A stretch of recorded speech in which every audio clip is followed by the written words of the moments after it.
Hello বন্ধুরা, Chinese comic books এর সব থেকে শক্তিশালী ক্যারেক্টার মাঙ্কি কিং, যেটা কিনা একাই অ্যাভেঞ্জার্স এর সকল সুপার হিরোদেরকেও মেরে ফেলতে পারে।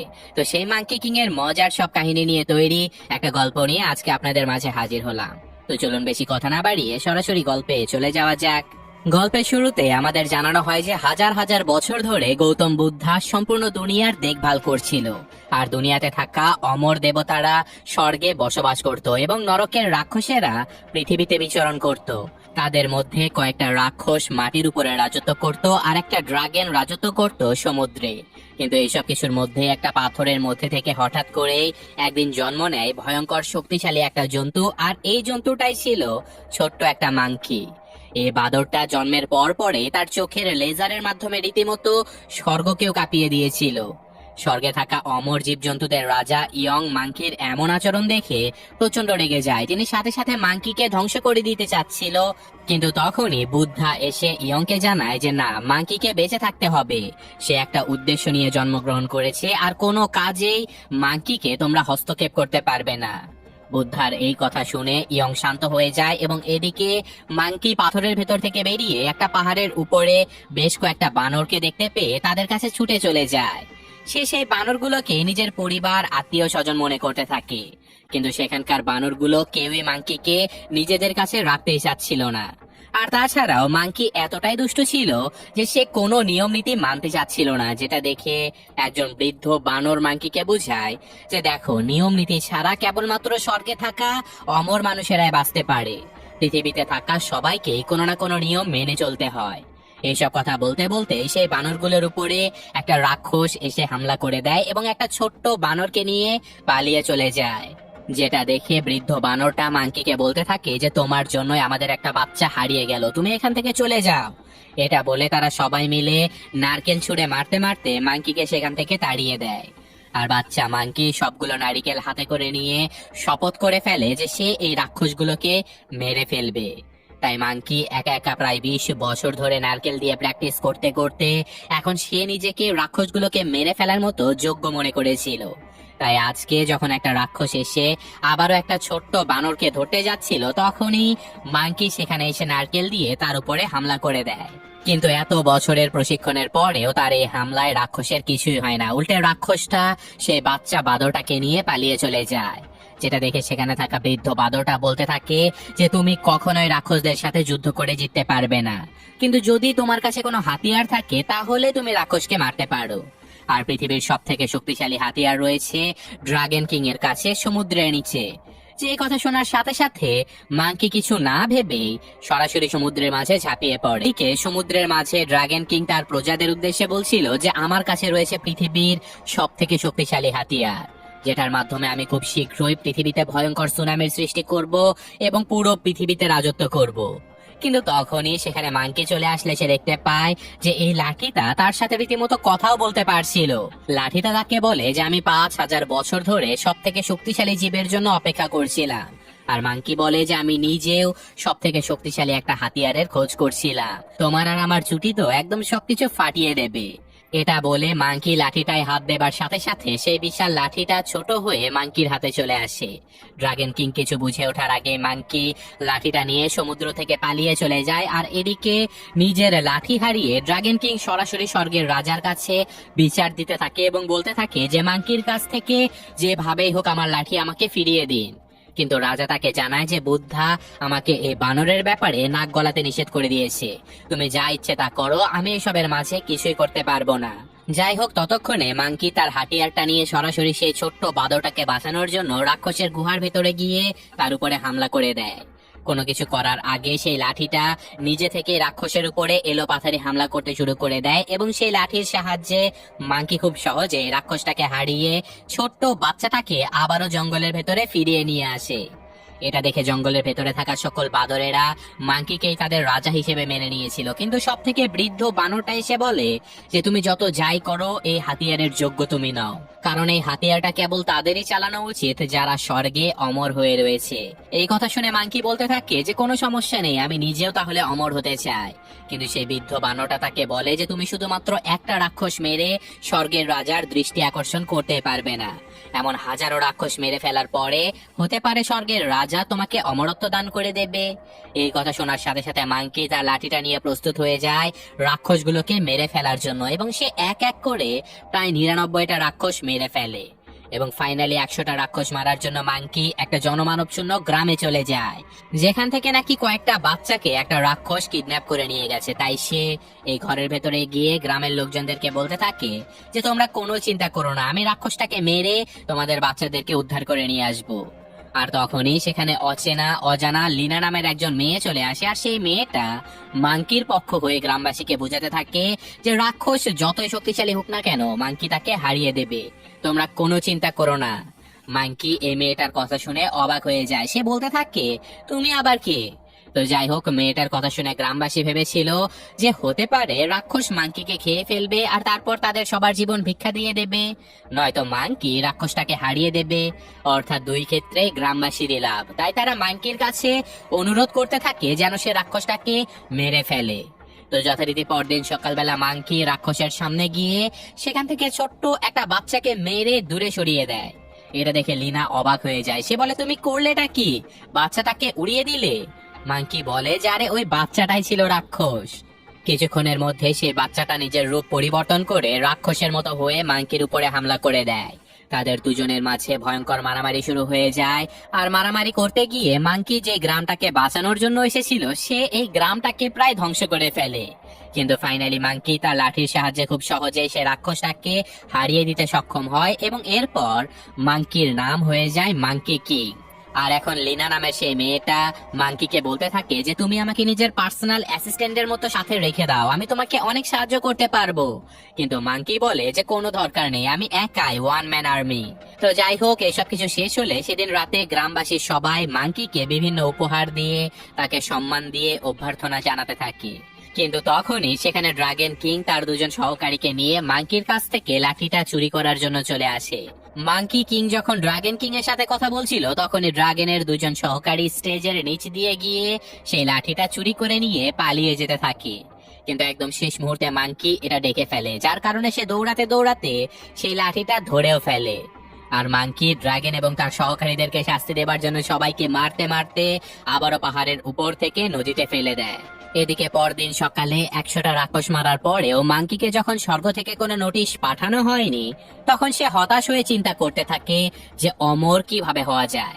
আর তখনই মাঙ্কির পেছনে পেছনে আসতে থাকা লিনা বলতে থাকে যে অমর হবার ক্ষেত্রে আমি তোমাকে সাহায্য করতে পারি। কিন্তু মাঙ্কি কোনোভাবেই তার সাহায্য নিতে চাচ্ছিল না। কিন্তু তখনই লাঠিটা মাঙ্কিকে জানায় যে এখন তোমাকে একটা কবরস্থানে যেতে হবে। কিন্তু মাঙ্কি কিছুতেই বুঝতে পারছিল না যে কবরস্থানটা কোন দিকে রয়েছে। আর তখনই লিনা তাকে কবরস্থানের ঠিকানা জানিয়ে দেয়, যেটা শুনে মাঙ্কি আবারও একা একা নিজের পথে এগিয়ে যেতে থাকে। আর তার পেছনে পেছনে লিনা তার কাছে অনুরোধ করতে থাকে যে প্লিজ আমাকে নিজের কাছে রেখে দাও, আমি তোমার অনেক বড় ভক্ত, আমি তোমার মতো বড় বড় কাজ করতে চাই। কিন্তু মাঙ্কি কোনোভাবেই তার সাথে কাউকে রাখতে চাচ্ছিল না। তবে মাঙ্কির সেই লাঠিটায় বারবার তাকে আঘাত করে লিনাকে তার সাথে রাখতে বাধ্য করে ফেলে। আর ফাইনালি লিনা মাঙ্কিকে সাথে করে নিয়ে একটা কবরস্থানে চলে আসে। আর সেখান থেকে মাঙ্কি নরকে যাবার একটা রাস্তা দেখতে পায়। সে তার লাঠির সাহায্যে লিনাকে নিয়ে সোজা মাটির নিচে নরকে চলে যায়। মাঙ্কি এখানে এসেছিল মৃত্যুর খাতাটা খোঁজার জন্য, কারণ মাঙ্কি জানতো যে মৃত্যুর খাতা থেকে তার নামটা মুছে দিতে পারলে সে অমর হয়ে যাবে। কিন্তু নরকের ভেতরে ঢোকার সাথে সাথে নরকের রাজা মাঙ্কির কাছ থেকে তার মৃত্যুর দলিল চাইতে থাকে। কিন্তু স্বাভাবিকভাবে তারা যেহেতু মারা যায়নি তাই মাঙ্কি কোন রকমে লিনাকে সাথে করে নিয়ে পালিয়ে একটা ঘরের ভেতরে চলে আসে, যে ঘরের ভেতরেই মূলত সেই মৃত্যুর খাতাটা রাখা ছিল। মাঙ্কি যখন সেই খাতা খোঁজার কাজে ব্যস্ত হয়ে পড়েছিল তখনই তাকে আটকানোর জন্য সেখানে নরকের রাজা চলে আসে। আর এবার তার শত শত ক্লোনের সাহায্যে মাঙ্কিকে সে আটকেও ফেলে। কিন্তু সাথে সাথে মাঙ্কি নিজেও তার ক্লোন বানিয়ে ফেলে এবং এই ঘরের ভেতরে সেই ক্লোনগুলোর ভয়ঙ্কর যুদ্ধ শুরু হয়ে যায়। মাঙ্কি যখন সেই রাক্ষসটার সাথে মারামারি করছিল তখনই লিনা মাঙ্কির নাম তার মৃত্যুর খাতা থেকে চিরতরে মুছে ফেলে, যেটা দেখে নরকের রাজা সাথে সাথে স্বর্গের রাজাকে জানায় যে একটা বাদর তাদের নরকে এসে উল্টাপাল্টা কাজ করে যাচ্ছে, এটাকে যেভাবেই হোক থামাতে হবে। কিন্তু বরাবরের মতোই স্বর্গের রাজা তাকে জানায় যে মাঙ্কির ব্যাপারে আমরা কোনো কিছুই করতে পারবো না, বুদ্ধা আমাদেরকে নিষেধ করে দিয়েছে। আর তখনই মাঙ্কি স্বর্গের রাজাকে বলতে থাকে যে তোমাকে কিছু করতেও হবে না, আমি অলরেডি অমর হয়ে গেছি, খুব শীঘ্রই তোমার সাথে দেখা হবে। কিন্তু স্বর্গের রাজা তাকে জানায় যে সে আসলে অর্ধেক অমর হয়েছে, অর্থাৎ মাঙ্কি এখন বৃদ্ধ হয়ে মারা যাবে না, কিন্তু কোনো যুদ্ধে বা লড়াই করার সময় সে মারা যেতে পারে। আর এখানে মাঙ্কি নরকের ভেতরে থাকা একটা বইয়ের সন্ধান পায়, যে বইয়ের মাধ্যমে সম্পূর্ণভাবে অমর হওয়া যেত। তাই সে দ্রুত লিনার মাধ্যমে সেই বইটা চুরি করে নিয়ে নরকের ভেতর থেকে পৃথিবীতে চলে আসে। আর এখন লিনা সেই বইটা পড়ে জানতে পারে যে জঙ্গলের ভেতরে একটা আপেলের বাগান রয়েছে, সেই বাগানে স্পেশাল একটা গাছের আপেল খেতে পারলে মাঙ্কি চিরতরে অমর হয়ে যাবে। কিন্তু সেই বাগানের কাছে যেতে হলে তাদের পাড়ি দিতে হবে ভয়ঙ্কর একটা রাস্তা। মাঙ্কি দ্রুত সেই রাস্তাটা তাকে খুঁজে বের করতে বলে একটু দূরে চলে যায়। আর তখনই লিনা সরাসরি ড্রাগন কিং এর সাথে কথা বলতে থাকে। আসলে লিনা একটা ছোট্ট গ্রামে বসবাস করত। তার গ্রামে কোনো বৃষ্টিপাত না হবার কারণে সম্পূর্ণ গ্রাম প্রায় ধ্বংস হয়ে গিয়েছিল। লিনা প্রাণপণে ড্রাগন কিং এর কাছে বৃষ্টির জন্য প্রার্থনা করতে থাকে। আর তখনই একদিন লিনা তার সামনে ড্রাগন কিং কে দেখতে পায়, যেখানে ড্রাগন কিং তাকে বলে তুমি যদি মাঙ্কির সাথে দেখা করে তার সাথে ছলনা করে বা যেভাবেই হোক ওই লাঠিটা আমাকে ফিরিয়ে এনে দিতে পারো, তাহলে আমি তোমার গ্রামে বৃষ্টি এনে দেব। তাই লিনা ড্রাগন কিং কে কথা দিয়েছিল যে সে ওই লাঠিটা তাকে ফিরিয়ে দেবে, আর এই জন্য সে মাঙ্কির সাথে এখন ছলনা করে বেড়াচ্ছে। তো যাই হোক, ড্রাগন কিং এর সাথে কথা বলতে বলতে লিনা তাকে জানায় যে মাঙ্কি এখন অমর হবার জন্য একটা আপেল খেতে সেই বাগানের ভেতরে যাবে। এই কথা শুনে ড্রাগন কিং তাকে বলে দেয় যে কোনো ব্যাপার না, আমি আগে থেকে ওই আপেলের ভেতরে ঔষধ মিশিয়ে রাখবো, আর তারপর ওই লাঠিটা নিজের কবজায় করে নেব। এখন ড্রাগন কিং এর কাছে সেই লাঠিটা ফিরিয়ে দেবার জন্য লিনা প্ল্যান মোতাবেক মাঙ্কিকে সাথে করে নিয়ে সেই আপেল গাছের দিকে যেতে থাকে। আর অপরদিকে ড্রাগন তার প্ল্যান মোতাবেক তার দুজন সহকারীর সামনে সেই আপেল গাছের উপরে একটা লাইট জ্বালিয়ে দেয়। আর ড্রাগন তার সহকারী দুইজনকে বলে দেয় যে মাঙ্কি এখানে আসার সাথে সাথে তোমরা এই আলোকিত গাছটার আপেল ওকে খাইয়ে দেবে, কারণ এই আপেলের ভেতরে আমি ঔষধ মিশিয়ে রেখেছি। কিন্তু এই কথা বলে ড্রাগন যখন পাশে লুকিয়ে পড়েছিল তখনই তার একটা সহকারী সেই লাইটটা মাটিতে ফেলে দেয়, আর পরবর্তীতে ভুল করে সে একটা গাছের উপরে লাইট জ্বালিয়ে দেয়। কিছুক্ষণের মধ্যে মাঙ্কি লিনাকে সাথে করে নিয়ে সেখানে পৌঁছে গেলে ড্রাগনের সহকারী দুজন লাইট জ্বলতে থাকা সেই গাছের উপর থেকে আপেল ছিঁড়ে মাঙ্কিকে খাইয়ে দেয়। কিন্তু স্বাভাবিকভাবেই মাঙ্কির এতে কিছুই হয় না। ড্রাগনের সহকারী দুজন প্রচন্ড অবাক হয়ে যায়, তারা বুঝতেই পারছিল না যে কোন গাছের আপেলটাকে খাওয়াতে হবে। তাই পরীক্ষা করার জন্য পাশের গাছ থেকে একটা আপেল নিয়ে ড্রাগনের একজন সহকারী খেয়ে ফেলে, আর সাথে সাথে সে মাতাল হয়ে যায়। যেটা দেখে আরেকজন সহকারী বুঝে যায় যে এই গাছের আপেলটাই মাঙ্কিকে খাওয়াতে হবে। কিন্তু ততক্ষণে মাঙ্কি বুঝে গিয়েছিল যে এখানে কোনো সমস্যা রয়েছে। কিন্তু তারপরে কৌতূহলবশত তারা সবাই সেই আপেলটা খেয়ে ফেলে, আর সাথে সাথে সবাই মাতাল হয়ে যায়। এটা দেখে ড্রাগন বেরিয়ে এসে যখন সেই লাঠিটা নিতে যাচ্ছিল তখনই মজা করতে করতে মাঙ্কি তাকেও একটা আপেল খাইয়ে দেয়। ফলাফল স্বরূপ তারা সবাই মাতাল হয়ে যায়। আর এখন ড্রাগন তার সহকারীদেরকে নিয়ে আবারও নদীতে ফিরে চলে যায়, আর মাঙ্কি অজ্ঞান হয়ে সেখানেই পড়ে যায়। কিন্তু কিছুক্ষণ পরে মাঙ্কির জ্ঞান ফিরে আসলে সে ভেবেছিল যে সে হয়তো অমর হয়ে গেছে, কিন্তু লাঠির একটা আঘাতেই মাঙ্কি বুঝে যায় যে সে এখনো অমর হতে পারেনি। তাই সে আবারও লিনার সাহায্য নিয়ে সে বইটা পড়ে জানতে পারে যে স্বর্গের দুনিয়াতে একজন বৃদ্ধা রয়েছে, তিনি তার জাদু দিয়ে একটা অমৃত তৈরি করে ফেলে, যেটা খেতে পারলে মাঙ্কি চিরতরে অমর হয়ে যাবে। এই কথাটা শোনার সাথে সাথে মাঙ্কি আবারও লিনাকে সাথে করে নিয়ে রওনা দেয় সেই বুড়ির বাড়িতে। সেই বাড়িতে কোনো রকমে তারা লুকিয়ে লুকিয়ে প্রবেশ করার সাথে সাথে মাঙ্কি কিছু না বুঝেই একটা ওষুধের ঘ্রাণ নিয়ে ফেলে, যার ফলে সে সাথে সাথে পিচ্চি বাদরে রূপান্তরিত হয়ে যায়। আর সে এই বুড়ির ঘর সব তছনছ করে এলোপাথারি ভাবে দৌড়াদৌড়ি করতে থাকে। আর এটা দেখে লিনা সুযোগ বুঝে সেই লাঠিটা নিয়ে পালিয়ে যেতে থাকে। কিন্তু তখনই বাচ্চা মাঙ্কি নিজের মায়ের মতো করে লিনাকে জড়িয়ে ধরে, যেটা দেখে লিনার অনেক মায়া হলেও সে সবকিছু ভুলে তার গ্রামটাকে বাঁচানোর জন্য সেই লাঠি নিয়ে বেরিয়ে যেতে থাকে। আর তখনই মাঙ্কি আবারও বড় হয়ে যায়, আর লাঠিটা তার হাতে আসার সাথে সাথে সেই ঘরের ভেতরে স্বর্গের বৃদ্ধ মহিলাটাও চলে আসে। এই মহিলাটার সাথে সাথে মাঙ্কির উপরে হামলা করে দেয়। কিন্তু ওদিকে মাঙ্কিকে অমর বানানোর জন্য লিনা সেই বই পড়ে পড়ে একটা অমৃত তৈরি করার চেষ্টা করতে থাকে। মাঙ্কির সেই লাঠির মাধ্যমে নাড়িয়ে চাড়িয়ে অমৃত তৈরি হয়ে গেলেও সেটা খাবার আগে বৃদ্ধ মহিলার হামলায় সেই অমৃত নষ্ট হয়ে যায়। আর এবার সে বৃদ্ধের হামলায় মাঙ্কি এই ঘর থেকে অনেক উপরে উড়ে চলে যায়। আর এই সুযোগে লিনা মাঙ্কির সেই লাঠিটা নিয়ে সেখান থেকে পালিয়ে যেতে থাকে। ঘরের ভেতরে পড়ার সাথে সাথে বৃদ্ধ মহিলার হামলায় মাঙ্কি প্রচন্ড চিৎকার করতে থাকে, কারণ তাকে বাঁচানোর জন্য সেই লাঠিটা এখন আর তার সাথে ছিল না। কিন্তু মাঙ্কির চিৎকার শুনে লিনা সবকিছু ভুলে আবারও তাকে বাঁচাতে চলে আসে, আর এবার সেই লাঠিটা সরাসরি মাঙ্কির মুখের ভেতরে চলে যায়। আর যেহেতু লাঠি দিয়ে অমৃত নাড়াচাড়া করা হয়েছিল, তাই সেই অমৃত পেটে যাবার সাথে সাথে মাঙ্কি অমর হয়ে যায়। আর অমর হবার কারণে বৃদ্ধ মহিলার হামলায় মাঙ্কি আরো বেশি শক্তিশালী হয়ে যেতে থাকে। কিন্তু এখন তাদের লড়াই থামানোর জন্য লিনা স্বর্গ থেকে সোজা পৃথিবীর দিকে লাফিয়ে পড়ে। তার বিশ্বাস ছিল যে মাঙ্কি মারামারি বাদ দিয়ে তাকে বাঁচানোর জন্য অবশ্যই নিচে চলে আসবে। আর এমনটাই হয়। মাঙ্কি লিনাকে বাঁচানোর জন্য সে বৃদ্ধাকে ছেড়ে আবারও পৃথিবীতে ফিরে চলে আসে। লিনা বলতে থাকে যে আমি জানতাম তুমি অনেক ভালো, তুমি আমাকে যতই অপমান করো না কেন, আমাকে বাঁচানোর জন্য কিন্তু তুমি ঠিকই চলে এসেছো। এইসব গল্প করতে করতে ফাইনালি মাঙ্কি বুঝতে পারে যে লিনা ইতিমধ্যে তার বন্ধু, তার পরিবারের মতো হয়ে গেছে। তাই সে লিনাকে মজা দেখানোর জন্য পানির নিচে ডুব দিয়ে দেয়। আর তখনই সুযোগ বুঝে লিনা সেই লাঠিটা নিয়ে সেখান থেকে পালিয়ে যেতে থাকে। যদিও মাঙ্কির কথা বারবার তার খুব মনে হতে থাকে, কিন্তু সে নিজের গ্রাম এবং গ্রামের মানুষজনকে বাঁচানোর জন্য লাঠিটা ড্রাগন কিং এর হাতে তুলে দিয়ে আসে। এবং তারপর সে আবারও মাঙ্কির কাছে ফিরে আসলে মাঙ্কি লিনার এমন বিশ্বাসঘাতকতা দেখে প্রচন্ড রেগে যায়। কিন্তু লিনা বারবার বলতে থাকে যে দেখো, আমি শুধু আমার গ্রামের লোকজনদেরকে বাঁচানোর জন্য এটা করেছি।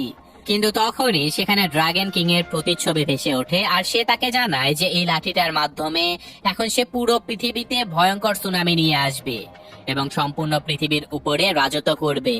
এই কথা শুনে লিনা বুঝতে পারে যে এই লাঠিটা ড্রাগনের হাতে তুলে দেয়া তার সব থেকে বড় ভুল ছিল। তাই সে মাঙ্কির কাছে বারবার ক্ষমা চাইতে থাকে, কিন্তু মাঙ্কি তার কোনো কথা না শুনে রেগে মেগে সেখান থেকে চলে যায়। আর অপরদিকে সমুদ্রের নিচে ড্রাগন কিং সম্পূর্ণ পৃথিবী ধ্বংস করার জন্য একটা অনুষ্ঠানের আয়োজন করেছিল। সেখানে গান গাইতে গাইতে সে বিশাল দেহে একটা ড্রাগনে পরিণত হয় এবং মাটিতে থাকা মানুষের উপরে ভয়ঙ্কর হামলা করে দেয়। মানুষগুলোকে বাঁচানোর জন্য মাঙ্কি সেখানে চলে আসলেও এবার যুদ্ধ করে সে আর কোনোভাবেই ড্রাগনের সাথে পেরে উঠছিল না। এটা দেখে মাঙ্কিকে বাঁচানোর জন্য লিনা ড্রাগনকে বলতে থাকে যে তুমি মাঙ্কিকে মারতে চাইলে ওর উপরে বিদ্যুতের মাধ্যমে আঘাত করো, কারণ বিদ্যুতে একমাত্র মাঙ্কির দুর্বলতা। যে কথা শোনার সাথে সাথে ড্রাগন কিং মাঙ্কির উপরে বজ্র দিয়ে আঘাত করে। আর যেমনটা আমরা আগেও দেখেছি যে মাঙ্কির উপরে বজ্র আঘাত করলে মাঙ্কি দুর্বল না হয়ে আরো বড়, আরো শক্তিশালী হয়ে যায়। তো যথারীতি এবারও তেমনটাই হয়েছিল। মাঙ্কি বিশাল দেহি হয়ে সমুদ্রের নিচে পড়ে যায়, আর সে সেখান থেকে আবারও নিজের লাঠিটা হাসিল করে নেয়।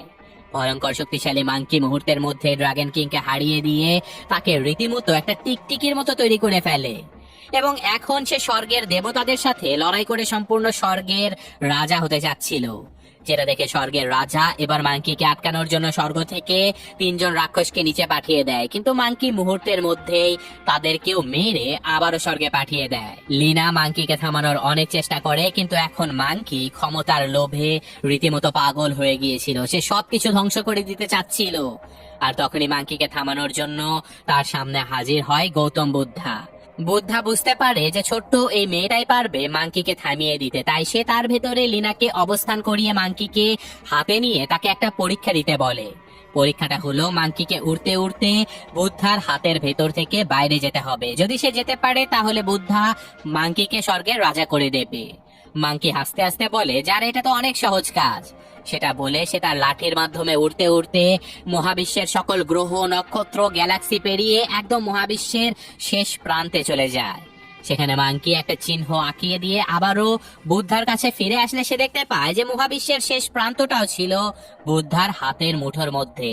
অর্থাৎ মাঙ্কি বুদ্ধার পরীক্ষায় যেহেতু পাশ করতে পারেনি, তাই বুদ্ধা তাকে একটা পাহাড়ের পাথরের মধ্যে বন্দি করে ফেলে এবং তাকে বলতে থাকে যে এখান থেকে তোমাকে ধ্যানের মাধ্যমে নিজেকে নিয়ন্ত্রণ করা শিখতে হবে। এটা বলে বুদ্ধা সেখান থেকে চলে যায়, আর লিনার সেই গ্রামের লোকজনেরা আবারও হাসি খুশি ভাবে জীবনযাপন শুরু করে দেয়। আর সেই পাহাড়টা সম্পূর্ণভাবে বন্ধ হয়ে যাবার আগে শেষবারের মতো লিনা মাঙ্কির সাথে দেখা করতে চলে আসে। লিনা মাঙ্কিকে বলে যে তুমি কখনোই নিজেকে একা ভেবো না, আমি তোমার পরিবারের মানুষ, আমি তোমার আপনজন। আমি জানি তুমি খুব শীঘ্রই নিজেকে নিয়ন্ত্রণ করা শিখতে পারবে। তো যাই হোক, মাঙ্কিও তাকে বলে দেয় যে তুমি নিজেও নিজের খেয়াল রেখো, নিজের মনের কথা শোনো আর ভালো কাজগুলো করো। যেই কথা শেষ হলে বুদ্ধা সেই পাহাড়ের সকল দরজাগুলো চিরতরে বন্ধ করে দেয়। আর এভাবেই বন্দি দশায় 500 বছর কেটে যায়। আর 500 বছর পরে একদল লোক এসে মাংকিকে সেই পাহাড়ের ভেতর থেকে বের করতে গিয়ে বলতে থাকে যে বুদ্ধার আদেশ, এখন তোমাকে পশ্চিম দিকে যেতে হবে ভয়ঙ্কর সব রাক্ষসদের সাথে লড়াই করার জন্য। যেই কথা শোনার সাথে সাথে মাংকি আবারও লড়াই করার জন্য প্রস্তুত হয়ে যায়। আর এই ঘটনার সাথে সাথে আজকের এই গল্পটা শেষ হয়ে যায়। চাইনিজ কমিক্সের এই মাংকি কিং এর গল্পগুলো আমার কাছে অসাধারণ লাগে। খুব জলদি মেইন চ্যানেলে মাংকি কিং এর লাইভ অ্যাকশন সিনেমাগুলো নিয়ে হাজির হব। ততদিন অবধি আপনারা এই গল্পের কেমন লাগলো সেটা মতামত কমেন্টে জানাবেন। আমি আজকের মতো বিদায় নিচ্ছি। আল্লাহ হাফেজ।